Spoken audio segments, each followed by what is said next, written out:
দুই নম্বরে সকল নবীর গুণ হচ্ছে অন্যকে ক্ষমা করে দেওয়া। কি করা? কি করা বলেন? কি করা? সকল মানুষকে ক্ষমা করা। হযরত আবু বকর সিদ্দিক রাদিয়াল্লাহু তাআলা আনহু একজন সাহাবী ছিলেন যার নাম ছিল হযরতে মিস্তাহ রাদিয়াল্লাহু তাআলা। ভালো করে বুঝেন, সংক্ষেপে বলছি।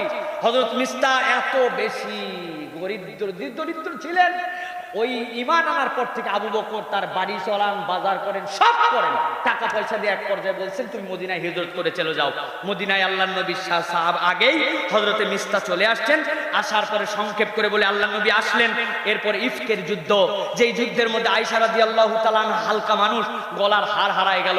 একটু পরে তিনি ওই হার নেওয়ার জন্য উটের পিঠ থেকে নেমেছিলেন, উট আগে নিয়ে চলে আসছে, বুঝতে পারে নাই। খানিকক্ষণ পরে উনি পরে আসছেন, কাফেলাতে বিচ্ছিন্ন হয়ে লোকজন দুর্নাম রটায় দিল আয়েশা রাদিয়াল্লাহু তাআলার চরিত্রের ব্যাপারে। নাউজুবিল্লাহ, বিখ্যাত ঘটনা। আল্লাহ কোরআনে আয়াত